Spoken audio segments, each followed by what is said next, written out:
嗨，大家好，我是坦平叔。今天是2025年11月3号。这一期我们继续聊聊俄罗斯入侵乌克兰，看一看乌克兰战场上又有什么变化。今天是俄罗斯侵略乌克兰的第1349天，也是乌军进入库尔斯克的第455天。如果要准确的话那就是俄罗斯入侵乌克兰的第1349天1小时22分。目前俄乌双方在波克罗夫斯克方向是大打出手根据乌克兰媒体报道乌克兰武装部队总司令谢尔斯基再次视察波克罗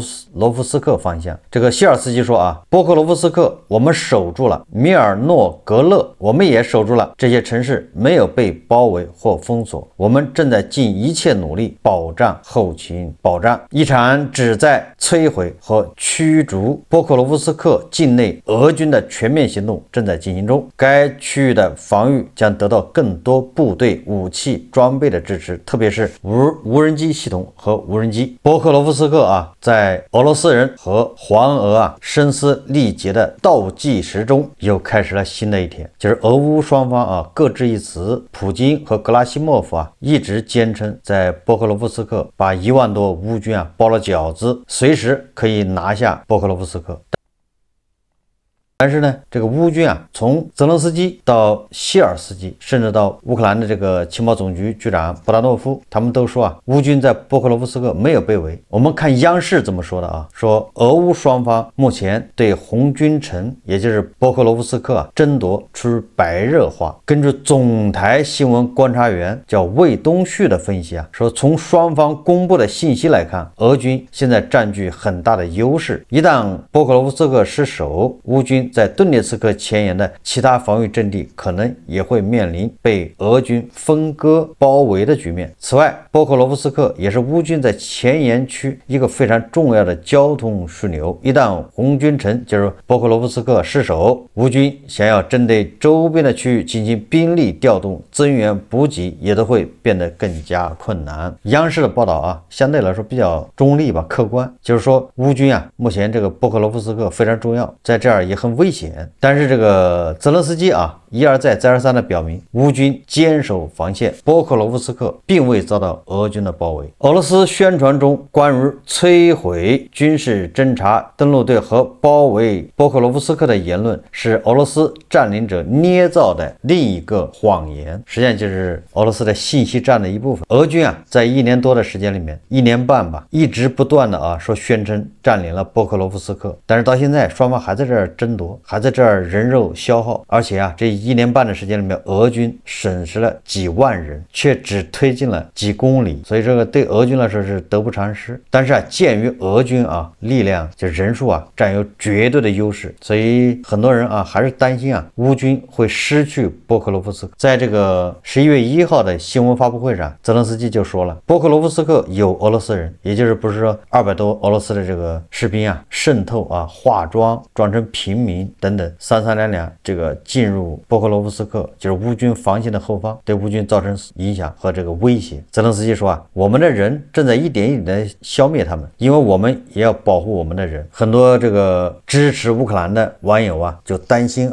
乌克兰很快会失去波克罗夫斯克，失地存人，人地皆存，失人存地，人地皆失。也就是说乌军最好保存实力，打不过就撤，没必要在那跟他死耗。犹如俄乌双方的说法这个相差比较大，包括有一些这个美西方的媒体报道也似乎对乌克兰不利。你比如说英国媒体报道，它的标题叫谁将拯救波克罗夫斯克的乌军。这个标题一看，乌克兰就不行了，波克罗夫斯克的乌军要拯救嘛，要不然撤都撤不出去被包围当前乌克兰最高指挥官在波克罗夫斯克是面临领土与士兵生命的艰难抉择。乌克兰军队指挥部有时宁愿让部队被围歼，也不下达撤退的命令。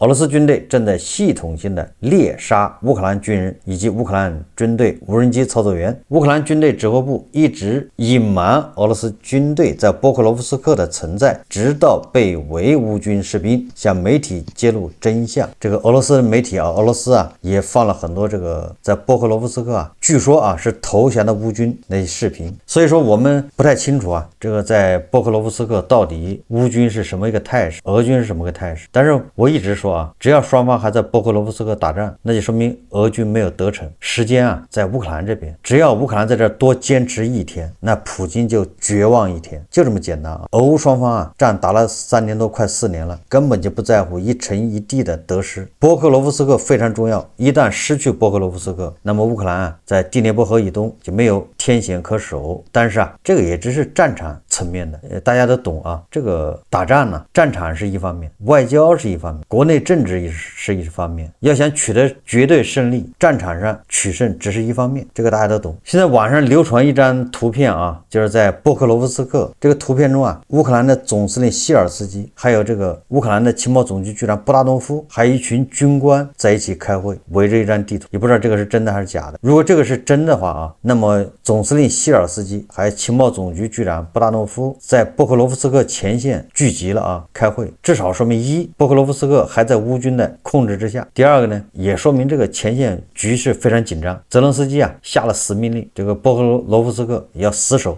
这个普京呢也下了死命令，要求格拉西莫夫啊11月15号之前拿下波克罗夫斯克。所以双方在这儿啊，这个战斗就必然非常残忍。根据前线乌军图像显示啊，俄罗斯在罗金斯克附近遭受了巨大的损失。俄罗斯指挥部啊下令不惜一切代价攻占波克罗夫斯克的叫米尔诺赫拉德，结果导致俄军损失惨重，数十辆呢被烧焦的或者是被炸毁的这个俄罗斯的装甲车和坦克啊，就在这个通往波克罗夫斯克城市的路上。关于波克罗夫斯克大战的这个视频啊，网上非常多啊，大家自己可以去看。昨天啊，这个乌军的情报总局布达诺夫啊，亲率2架黑鹰直升机，拉着这个乌克兰情报总局的特种部队降落在波克罗夫斯克。根据俄罗斯方面的说法啊，有1架这个黑鹰直升机的11位乌军的这个特种作战队员，他们一下飞机啊，就被这个俄军盯上了，俄军的无人机啊就蜂拥而至。按照俄罗斯方面的说法，这11位乌克兰的勇士啊，特种部队的士兵全部被歼灭，也就是全部壮烈牺牲啊。今天这个我看媒体啊，所有的亲俄媒体或者俄罗斯的这个媒体，比如说俄新社、今日俄罗斯什么的，那报道啊，这一飞机的这个黑鹰直升机装的这个乌克兰特种部队一下飞机就被乌军的无人机给歼灭。但这个真假难辨啊，我在想啊，什么叫永垂不朽？这个就叫永垂不朽。乌克兰的特种部队啊，他们知道啊，明知山有虎，偏向虎山行，知道这儿非常危险，对吧？相当于把他们空投到一个非常危险的被俄军包围的一个地方，他们在这儿执行特别任务，要去打开一个缺口。结果他们一下飞机，按照俄罗斯媒体的说法啊，一下飞机全部被歼灭。那这个才叫真正的啊永垂不朽，视死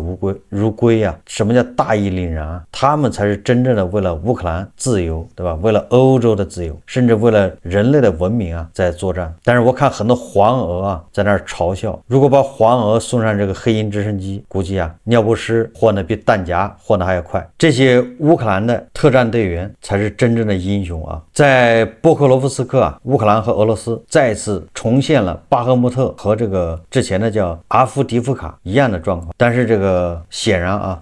这个波克罗夫斯克也更加惨烈。俄罗斯啊，在波克罗夫斯克就集结了超过10万主力部队。这个我在昨天节目说了，为什么普京死活要拿下波克罗夫斯克？实际上为了他在未来啊这个和谈中，未来的这个外交谈判中啊，他要占主动地位，那他必须让这些俄罗斯人去当耗材。如果拿下了波克罗夫斯克，那么在谈判桌上，普京认为自己就拿到了更多的筹码。也正因为啊，俄军在波克罗夫斯克进展不顺，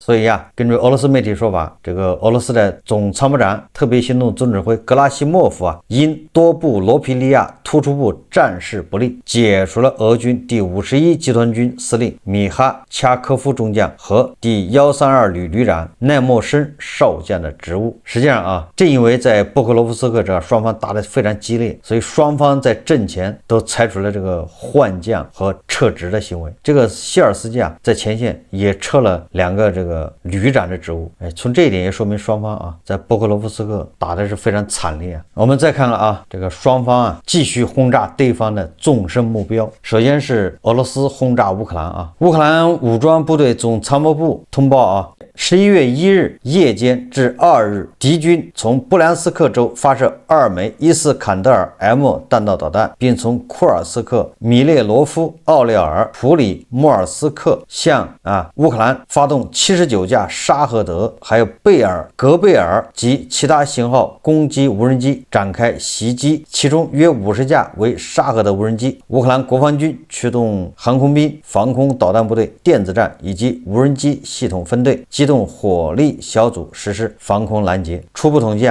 截至9点，防空部队在乌克兰北部、南部和东部地区共击落压制67架沙赫德无人机，确认有1枚弹道导弹以及12架攻击型无人机在6处地点命中目标。这是俄罗斯对乌克兰的这个打击。那么乌克兰对俄罗斯呢打击毫不手软2025年11月2日凌晨，乌克兰无人机突袭俄罗斯黑海重要港口图阿普谢，1枚无人机残骸击中停泊油轮致甲板起火，港口设施陷入火海，郊外一栋居民楼房受损，所幸无人员伤亡。作为坐拥俄罗斯石油公司油轮终端于炼油厂的能源枢纽，图阿普谢已多次成为乌军重点打击目标。此次袭击绝非偶然，而是直指俄罗斯能源出口的命脉。图阿普谢港的石油终端，这个终端是俄罗斯原油以及成品油外运的关键通道，每次遇袭都会冲击其出口链条。近几个月，基辅持续加大对俄炼油厂、储油库、管线的打击力度，试图掐断俄军燃料供应，扰乱军事后勤。泽连斯基说此举已让俄方损失20%的汽油供应。当前局势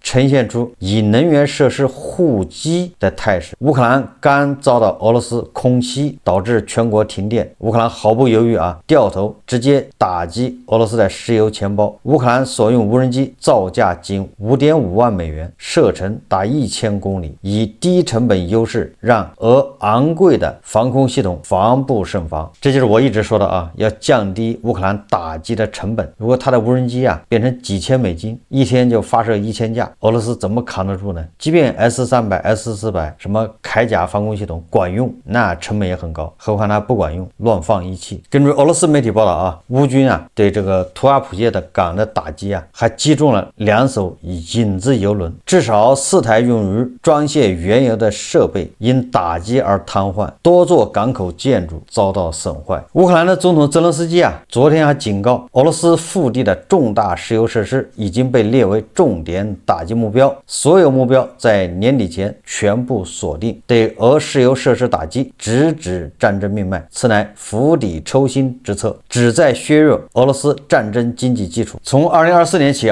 乌军使用无人机对俄炼油厂、天然气厂、储油设施实施频繁的远程打击，范围深入到俄罗斯腹地超过1000公里。俄罗斯的许多关键能源设施被炸毁，导致大量的炼油厂瘫痪。11月1号乌克兰摧毁了莫斯科地区环线输油管道，3条管线全部打爆，这使得俄罗斯军队的汽油、柴油、航空煤油全部中断。当然了，这个也是乌克兰的无人机立的功。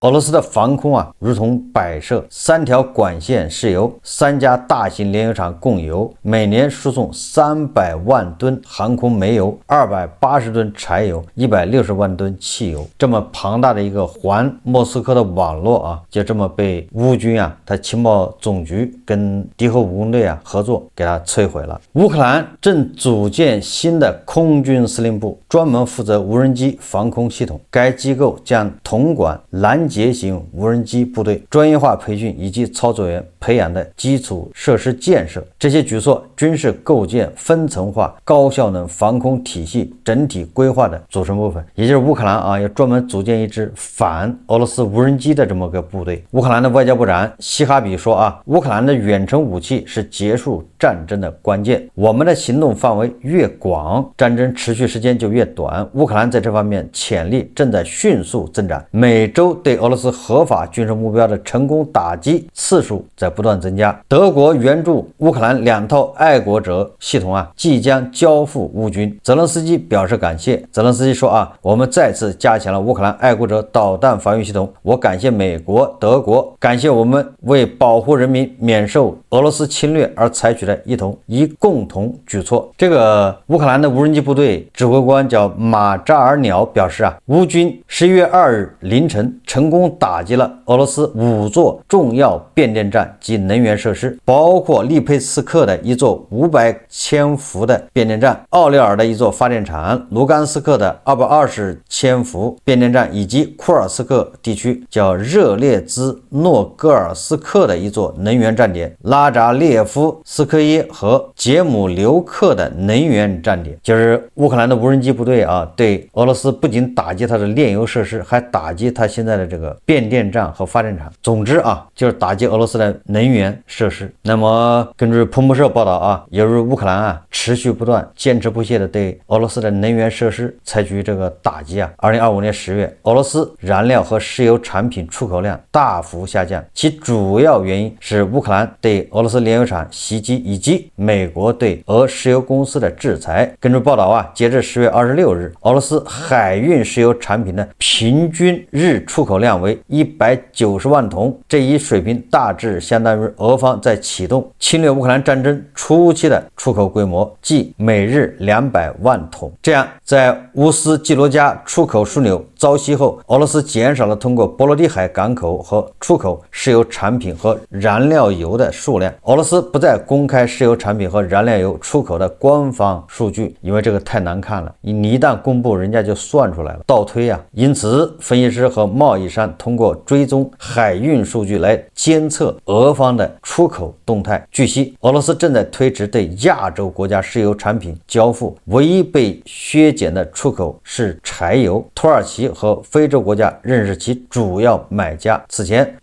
乌克兰总统泽连斯基表示啊，他已经收到情报部门关于俄罗斯是最大石油公司卢克石油和俄罗斯石油实施制裁影响的详细分析。根据泽连斯基的说法啊，这些公司的年度损失不少于500亿美元。这个北约军事官员啊说，越来越确信与俄罗斯的战争将不可避免。不仅是军事专家在谈论与俄罗斯对抗的话题啊，北约内部也对此深感担忧。专家指出，乌克兰战争结束后，俄罗斯发动攻击的风险显著增加。那很多人就说了，那么欧洲怎么这么怕俄罗斯呢？真的像俄罗斯的这个5夫1娃1金呢，他们所说的啊，说欧洲得了恐俄症。关于恐俄症啊，正好我今天看到啊，我们的金灿荣老师啊，他正好有个视频，这个视频就这么长啊，不是我自己截的，他就这么长，大家看一下视频。对于我们今天的中国来讲，俄罗斯不捣乱就很好，知道吧？俄罗斯这个国家是成事不足败事绰绰有余的国家，知道吧？他要给你捣乱就是很难受的，这个因为他块头太大了，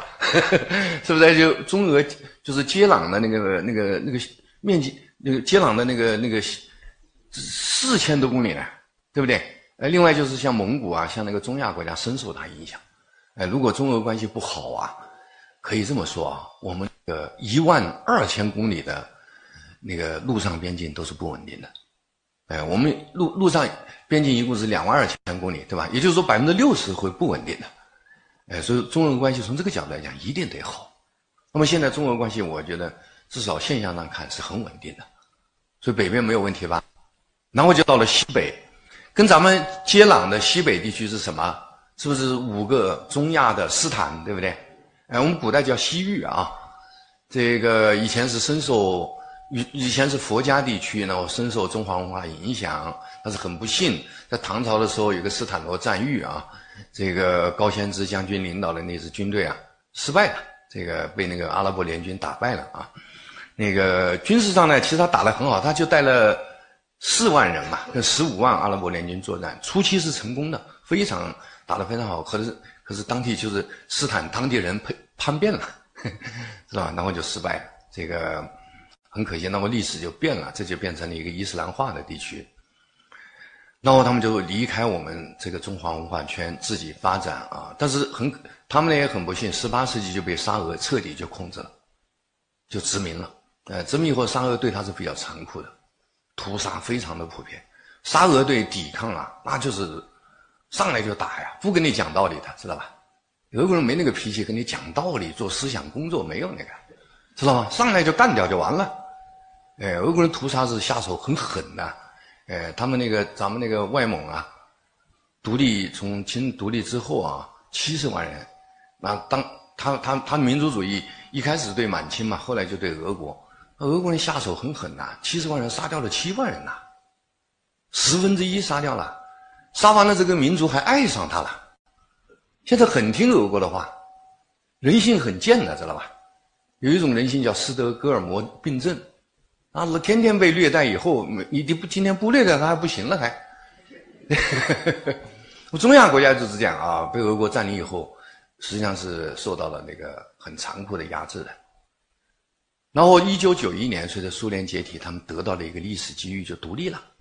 对吧？独立以后，他们还是很珍惜这个独立的。然后呢，他们从自己国家的利益出发，非常希望啊，中国保持一定的国力，比较强大。因为道理在这儿，如果中国啊不强大衰弱了，然后俄罗斯有一天要恢复了，俄罗斯一定收拾他们，知道吧？所以他们的命运跟我们是挂钩的。因此呢，他们对中国的发展崛起，他们是支持的，因为跟他自己的利益挂钩嘛。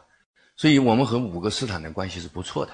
是吧？这个金灿荣老师啊，在这个3分钟的视频里面讲了一个什么事呢？实际上就是叫斯德哥尔摩综合症。无论是蒙古还是中亚这5个斯坦国，金灿荣老师认为他们都得了斯德哥尔摩综合症。但是我想啊，能看到这个节目的网友恐怕反而觉得是金灿荣老师啊，是不是也得了斯德哥尔摩综合症？为什么呢？也就是无论是沙俄还是前苏联还是现在的俄罗斯，对中亚的这个5个斯坦国还有蒙古这种侵略压榨，它的这种损害啊，它的这种打击啊，远远低于沙俄、苏联对印度的侵略打击。但是印度有更多的人喜欢俄罗斯，还俄嘛。要说斯德哥尔摩综合症，那印度是重度患者啊，你怎么好意思说中亚这斯坦国呢？你怎么好意思说蒙古呢？这些都是小国家，人口一共在千把万、2000万，对吧？印度世界最大的人口国，而且又是第2经济大国，你都对俄爹的吧？俄爹虐我千百遍，我对俄爹如初恋。加特老师、胡一静老师、金灿荣老师，还有这个维维老师，对吧？在印度啊，涌现出一批又一批的俄粉，以俄为爹，善恶不分，好坏不分。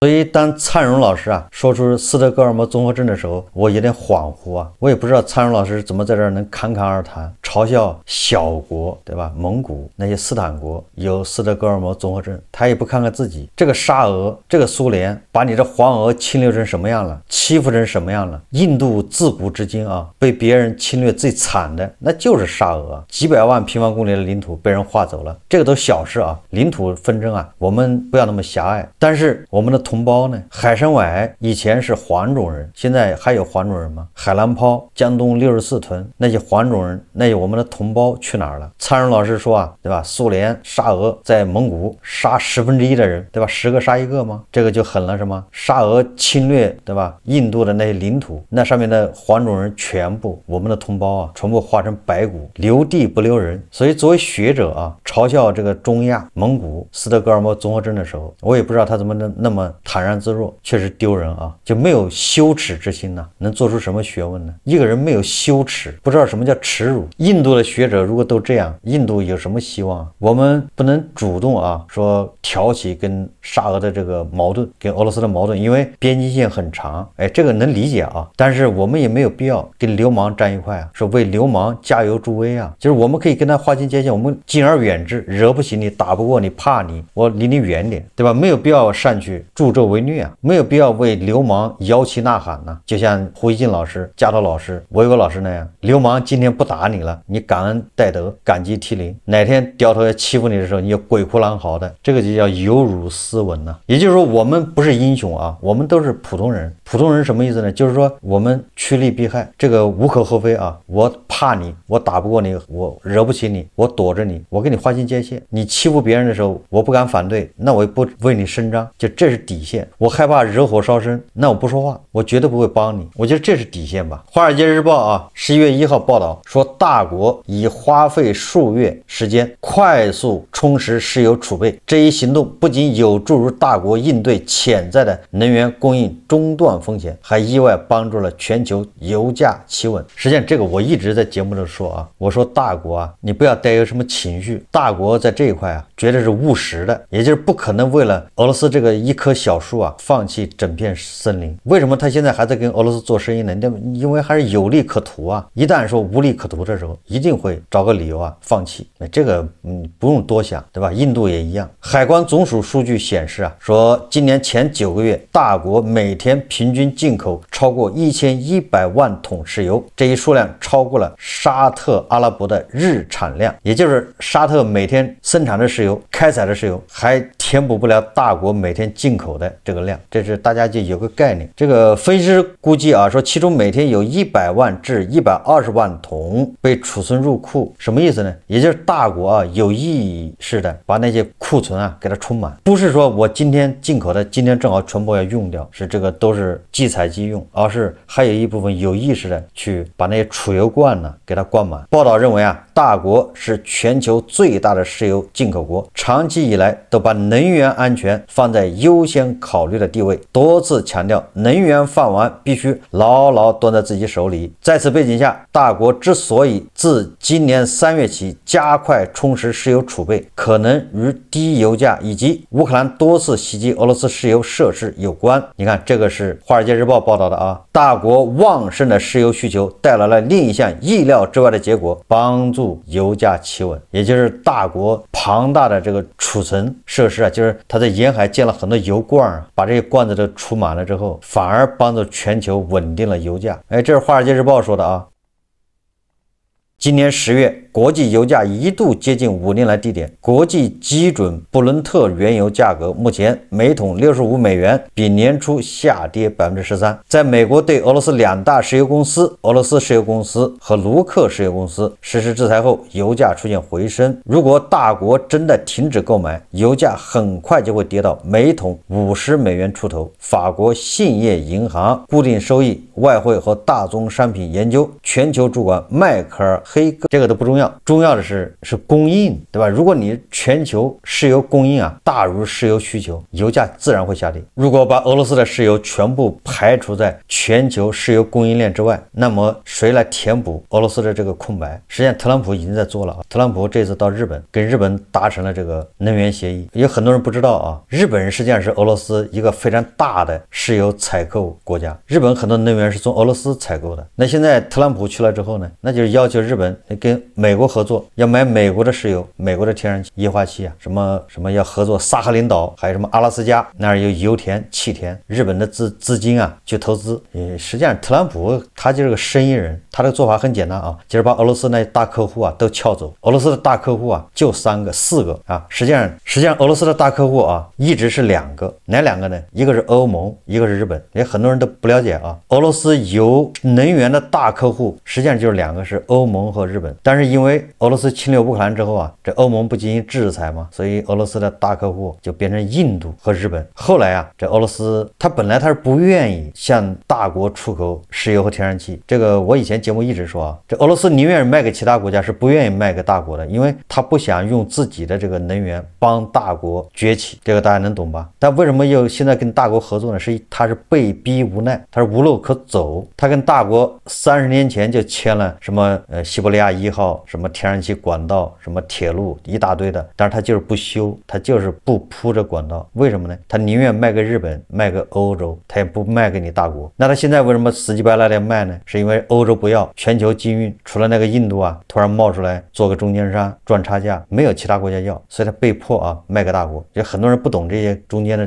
这猫腻啊，以为啊俄罗斯跟大国什么战略合作伙伴，什么背靠背背个毛啊，人家是实在没办法再卖给你。那当然了，大国也不可能那么傻，所以这价格压得非常低。那现在呢，特朗普对卢克石油公司和俄罗斯这个石油公司2个公司进行制裁之后啊，你看看普京派谁来了？米舒斯金到大国来干啥？不好听一点的啊，就是希望大国再多买俄罗斯的石油。怎么买呢？就通过管道，因为管道不受制裁啊，就是你管道输送石油和天然气不受国际制裁，那是端到端的，没法制裁。为什么这个引资轮船，对吧？运油就会制裁呢？因为主要是保险，这中间交易非常复杂，又涉及到船东，又涉及到这个轮船，又涉及到保险，又涉及到码头，这个码头还给他提供服务等等啊，所以这个美国和欧洲制裁就会生效，还真能治得住。管道它没法治啊，对吧？卖了多少，这个管道输送了多少，这只有这两个国家自己知道，美国根本就搞不清楚啊，那怎么制裁啊？所以说米舒斯金这次到大国，说白了就死乞白赖的，对吧？既然制裁了，印度不敢买了，大国也不敢通过那个引资舰队啊去买了，那他只能通过管道啊，希望能多卖一点，就这么简单啊，想卖个好价钱，那肯定是俄罗斯啊要来降价呀，对吧？要优惠啊，大促销啊，这也是特朗普要跟大国谈的，希望大国少买点，就这意思嘛。那大国一定是有便宜他就占，你米舒斯金来了，对吧？你这个是降价是吗？你降价我就多买点，你不降价那咱该买多少买多少，按照协议来。有很多人不知道啊，大国他要从这个欧盟啊汲取经验教训。如果你石油来源啊30%以上是俄罗斯的话，你就被别人拿捏了。所以大国石油来源好像是8个还是10个，基本上前7、8家每家占10%不到，大概都是这样的水平，也就是大家都差不多。如果你跟我翻脸了，那我就从印尼啊多进一点；如果印尼翻脸了，我从澳大利亚再多进一点。这叫石油，这叫什么？供应链安全。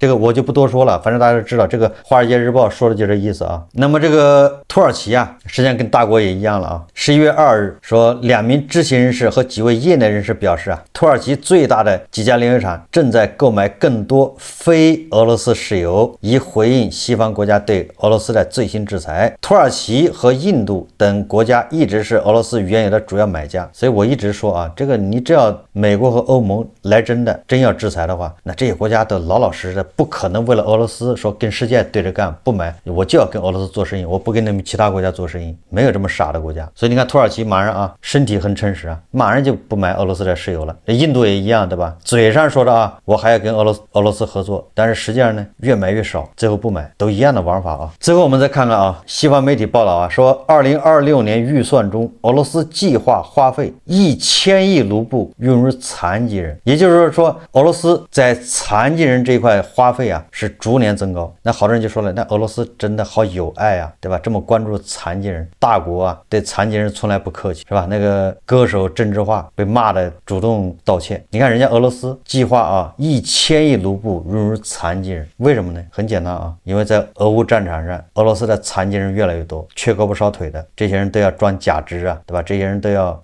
康复训练，这个费用是越来越大。即便啊1000亿卢布用于残疾人都是不够的，杯水车薪啊。所以说俄罗斯到底还能坚持多长时间？或许啊突然之间会轰然倒塌，或许他还能坚持3年，这谁也说不好。我们啊密切关注。好，这期节目我们就聊到这里，感谢大家收看。如果喜欢我的节目，欢迎订阅转发，也可以在下方留言评论，谢谢大家。